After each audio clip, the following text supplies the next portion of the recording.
period of discussion, open discussion for the floor, and I will ask my colleague Dr. Mona to lead the discussion period with all the three speakers, and the floor is open for that for the next 20 minutes. Yeah, we come to the conclusion of the first session, which was a very rich session. We had three eminent speakers. The first topic, I just remind you, was Prof. Lambert Schurth on programmatic assessment tips for application.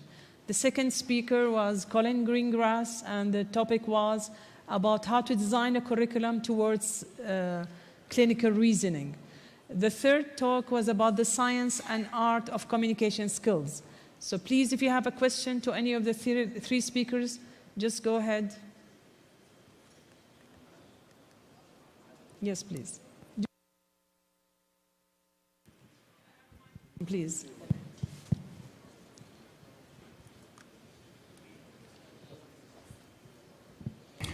Thank you very much for the three speakers. Let me direct my question to Professor Lambert. I know the assessment is a quite challenging topic in undergraduate education. Now, what I can understand from your talk, that although it is really difficult to judge on the learning outcomes out of the program or the course for the students, and sometimes it's not fair to just pass the students, although some areas it's not really achieved out of the program because the performance of the students maybe it's not up to that level. My question is, do you recommend to go for the grading system, or just pass or fail in the undergraduate? Because I guess that pragmatic system goes with the pass or fail. Thank you. Yes, thank you very much. I think that's an incredibly important question. Can I draw it a tiny bit bigger than that? Because when we grade or score students, we actually force that complex competence onto a single scale. And what you produce then is what is called a deficiency model. So you've got a scale, let's say you want to achieve 100% competence. John has 80%, Jim has 76%, so Jim is 24% defective or deficient, and John is 20% deficient. If you use a pass-fail, but with the richness of all that information, then you can assume that John is ready to progress to a next phase, and Jim is ready to progress to the next phase, but with a different set of strengths and weaknesses. Compare it to working as a clinician. If you're a hospital clinician, at one point in time, you have to decide whether your patient is ready to go home, yes or no. But you wouldn't do that with a measurement scale. What you do is you have the rich story of your patient. You say, well, both patients can be discharged, but this patient I want to see back in a week, and I want to continue the treatment with antibiotics. And this patient I want to see back in 2 weeks or 3 weeks, and they're on a regimen of NSAIDs, for example. So thinking about assessing competence in the same way as you think about assessing the health of your patient is the analogy that works. You wouldn't rank your patients, so you wouldn't rank your students. That's the philosophy. So thank you for the question. Second question, yes, please.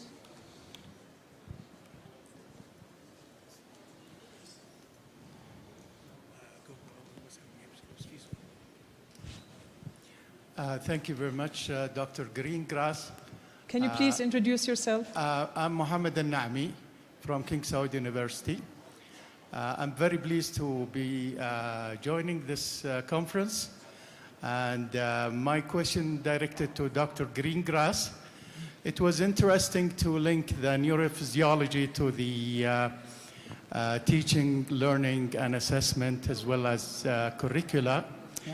However, really, we need your opinion regarding educators, how they can revise their curricula to delete some of the unnecessary information or maybe topics, especially with the availability of technology, that knowledge is accessible by just pressing a button. So what do you think we should do to revise our curricula on this regard? What are the areas and what is important to consider? Thank you. Thank you very much indeed. That's a very good question. I mean, there's a shortcut, and the shortcut would be to take the common clinical cases which your students, your graduates would be expected to experience, and go back through the curriculum to see what is covered which isn't really related to those cases at all. That's very much a shortcut, and that's more or less how people do things, I think. But the more sophisticated way would be, as I described, to build up the curriculum through a series of concept maps, interrelating everything really within the curriculum, and then trim it back, then do that streamlining.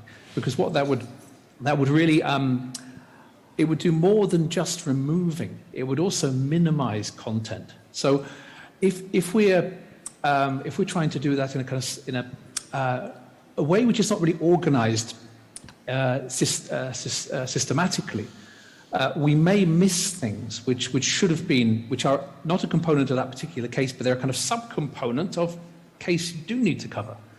By doing it systematically through that series of concept maps, it's like a fail-safe in that way, that you'd be looking at it for the whole time. You'd be looking at it from the point of view that you'll be streamlining it through a map, so retrospectively going back through the curriculum and streamlining it. So in short, there's an easy way, there's a shortcut. You just look at what is not covered in those cases which your students will be expected to cover. The long way around, the more effective way of doing it, is a systematic approach of building up those concept maps and then streamlining it backwards retrospectively. I hope that made a bit of sense. So, Colin, what is the closest existing curriculum to the curriculum you're describing? I wouldn't say there are many, to be honest. There are courses, there are modules which are designed. I mean, certainly I design my modules very much with that in mind. We have a map, a concept map, which describes everything in the neuroscience module. And it's working very much with that ethos in mind.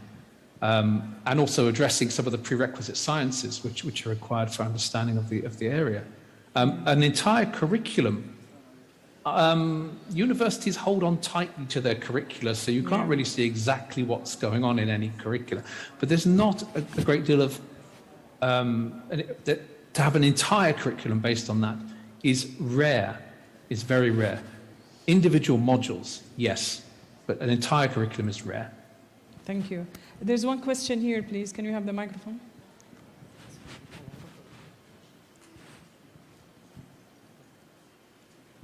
Thank you very much, Ali Shehri. It's really a pleasure to be with you, and thank you, distinguished speakers, for intriguing, as the chair of the session said. And we are really happy to have this gathering after COVID.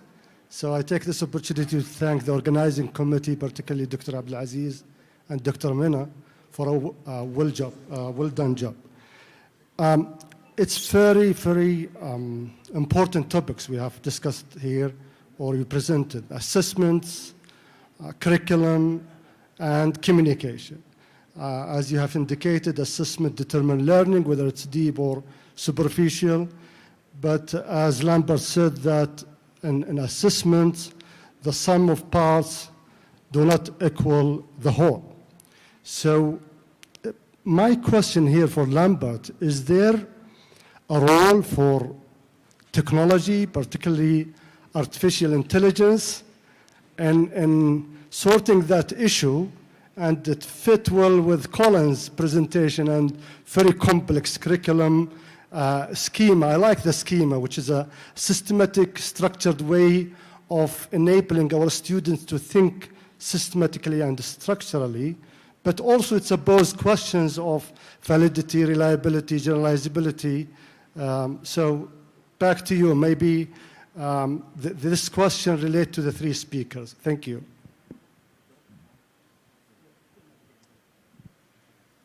Do you mind if I give it the start? Because I think Lambert, go ahead. absolutely.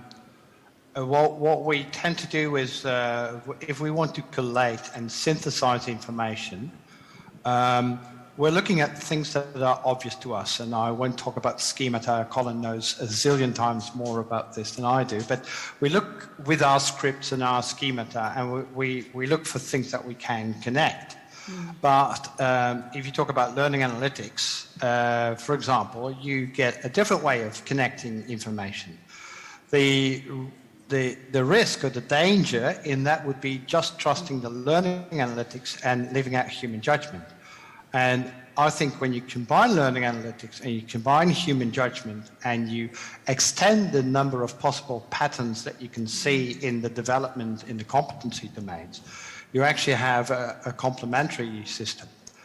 There's one other thing that, and we're currently working on with an industry partner, we're working on that, is having a system where you enable the clinicians, for example, in a clinical placement, to quickly record their feedback, their observations, and what have you, and to automatically collate that. So where you can use your learning analytics or your AI approaches to pre-sort that, have the learner synthesize and triangulate and make meaning of the patterns themselves, and then discuss with a coach, a mentor, or a supervisor. That would be my ideal situation if I had time and money enough. Colin, do you have any comment? I mean, I think from an assessment point of view, it's very valuable indeed, because you can certainly generate a profile of a particular learner in regard to their performance across multiple facets. So that's fantastic. In respect of using machine learning to generate a curriculum, might be easier to do it using human beings, to be honest. It would be difficult to have that running. Possible, but I think the human being would do better. Doctora, can I ask? Yes, please. I do have a question here. I think one of my colleagues, Dr. Al-Na'mi, raised an issue regarding deleting or adding to curriculum and the changes. I would make the question even bigger. I know there is many medical schools, they are changing the story of changing their curriculum. And this can be a very devastating experience. This can be a very devastating experience regarding resistance, the way to do it, the best way to do it, and I'm sure it's a common concern among all medical schools.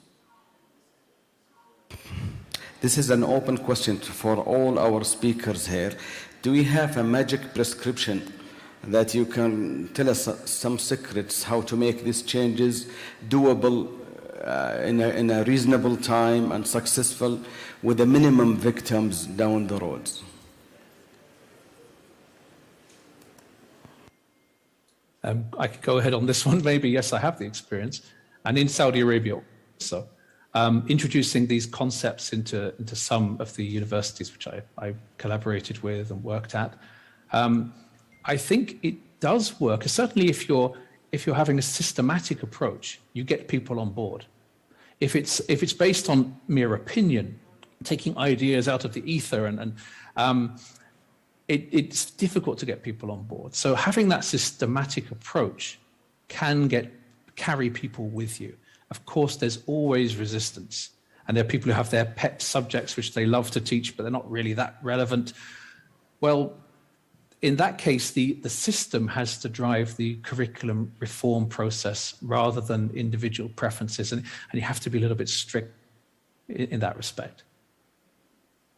Just make one comment. If we adopt this scheme-based curriculum or illness script-based curriculum, don't you think that it will align best with an assessment format like the script concordance?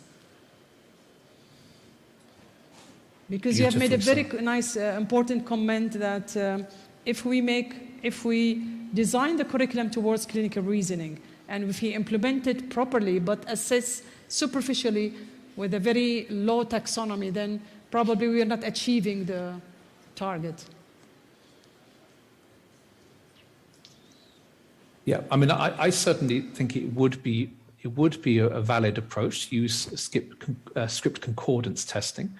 I think there are ways, I mean, lower down in the curriculum, at lower levels in the curriculum, we would be aiming towards that. We'd have a lot of conceptual system-based questions. Occasionally, of course, you do need just facts and figures which are explored and assessed. But I think we over-egg that one. We use that far too much.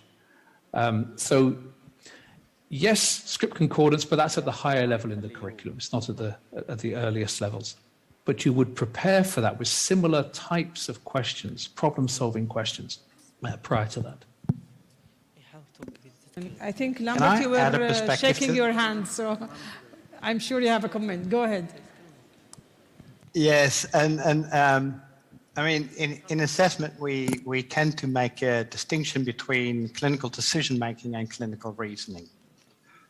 And if I'm being a bit facetious, I would say that the issue of assessing clinical decision-making has been solved in the late 1990s, early 2000s with key feature approaches, extended matching, etc. That is, research shows that the cognitive operations when having to deal with the problem and having to combine that information are fundamentally different to just factual knowledge. But people were still unhappy with that. And especially Bernard Charlin was unhappy because he said, you're not capturing the process and you're not capturing the complexity of the process. The dilemma that script concordance test face and that Bernard faced is the fact that the stimulus in the script concordance test actually is derived from a complexity narrative where the process is creative and divergent. But the outcome, the scoring, is from a more linear process and convergent. And therefore, there is a mismatch between the way you evaluate and score or reward the outcome and the way you stimulate the outcome. What we've come to understand, and that's not criticism of the work of Bernard Charlin, because that was the thinking in that time. What we've come to understand is that clinical reasoning, if you talk about it as a creative process, is managing a complex adaptive process. And to use an example, there are many randomized controlled trials on drugs, and that fits very well in a linear process. But there are now randomized controlled trials on history taking. What should you say at 2.2 minutes and 30 seconds? Because that is an interactional complex process. So what we've come to understand in assessment, that if you want to assess these complex adaptive processes, these creative processes, there are multiple ways of solving the same situation. Therefore, it is having multiple solutions rather than one single best solution. It is about the situational awareness and the recognition of boundaries. And that's where human judgment and fairness have come back into assessment. And I think that fits seamlessly with Peter's talk. Yes, thank you. Can I I was just going to say, in terms of managing change, faculty development for that, I think I said in my talk, go with the enthusiastic, the champions first, but when you need to get everybody along with you, I think you need to give people an opportunity to let off steam and to really lance a boil. You know, if they are really keen on what they're doing at the moment and they don't think that the change is necessary, I think, you know, sometimes as a facilitator in those sessions, you just need to stand there and just let people say their piece and then say, hang on a minute, no, what are the problems? What is the problem we're trying to solve here? And then move forward. I think the last thing you want to do is have reluctant people thinking, well, I'm not actually going to change because I think things are okay as they are. So yeah, I would say, obviously, the enthusiastic people will be hopefully like ripples in a pond. But when you need to get everybody else along with you as well, just give them an opportunity to say their piece and then say, okay, and this is why we need to change. Show them that it's not change for change's sake, and then you hopefully will move forward with everybody. Go ahead, please. Thank you very much, and thanks for the organizing committee for this well-prepared conference. And thanks for all the speakers for the elegant presentation today. We enjoy it much. And my direct question to Professor Lambert. As far as we know, please, in order to ensure... Can you introduce yourself, kindly? Sorry, Dr. Karim Eddin, University of Bisha, College of Medicine, Pediatrics and Medical Education Department. So directly, Prof. Lambert, we know that in order to ensure a valid, reliable assessment, you need to link and to align the outcome with the assessment and even with the learning tools. So do you want to stress on this fact, or as far as I understood, you are going to say performance of any one of the aspect of assessment will anticipate the performance on the other assessment? For instance, a good performer in OSCE is going to perform better in MCQ and SE, or what do you mean? Can you clarify it to me? Thanks again very much. Thank you for the question. Yes, unfortunately, the literature is quite unanimous and quite contradictory or quite counterintuitive. So as long as the content is the same, correlations between assessment formats are incredibly high. I'm not saying that every content fits every format.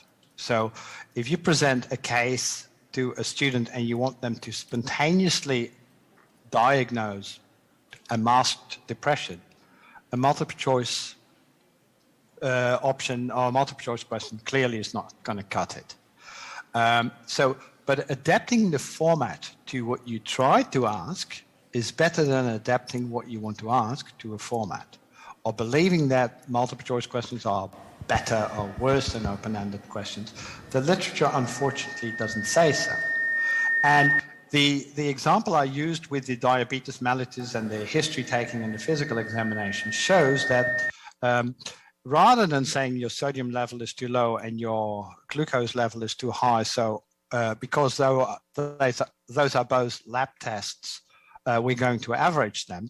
It's much more useful to look at pieces of different information and construct that meaningful schema, narrative, understanding. And that's counterintuitive. And that is going to be a big problem in implementation because, as Stella Vosniado researched, looked at our naive beliefs about how the world works, we are used to thinking about what is good education based on our own experience in education. But for me, that's 40 years ago, and we don't practice medicine we did 40 years ago. So why would we consider practicing education like we did 40 years ago? So the literature is sometimes contradictory to what our experiences are, what our beliefs are. And the question is, do we accept the evidence in the literature or do we continue our beliefs? Lambert. There's another question. Yes, go ahead, Prof. I'll come to you, Dr. Adaf. Just one question before. عمر الفقي, الريان Medical Colleges and Medina al-Munawwara. My first question is on communication. And it's about the role of language in communication. What do you think? Is there any negative a role in medical students being graduated on studying by not their mother language, by a foreign language, and at the same time, of course, practicing with their people in the same community? And on the other aspect also, if these graduates are grown by or educated on their same language, mother tongue language, and they Dr. Ammar, if you can make it short because we have to stop in 1 or 2 minutes. because there is a ceremony going on. So Yeah. just make it quick, and we need a quick answer. So the law of language, both sides, on the graduates not being Yeah, question is yeah, clear. and on the question is clear. Thank And the you, other Dr. is in Ahmad. the assessment. If you can answer, Peter. What is the thank you. new added value of programmatic assessment, which is already added on a well-recommended assessment for medical education going for years? Thank you. Aligning all the things with, aligning with the different learning outcomes and this. So what is really new? Thank you very much. Okay, I'll answer very quickly. I don't really feel like I'm qualified to talk about learning in a second language.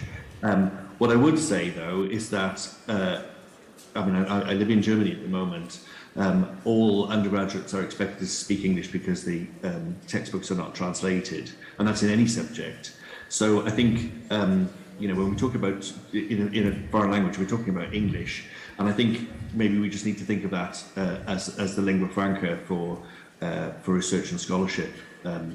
There is obviously a different issue about talking with patients, but I think the important thing, you've got Arabic-speaking patients with Arabic-speaking doctors, and so I think the language of instruction is hopefully will not impact that negatively. I think we are coming to the end of the discussions because we have to abide by the time.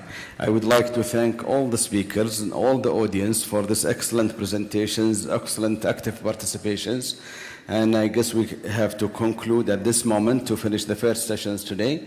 And I think the rest of the program with the program directors, that there will be some opening ceremony at this time.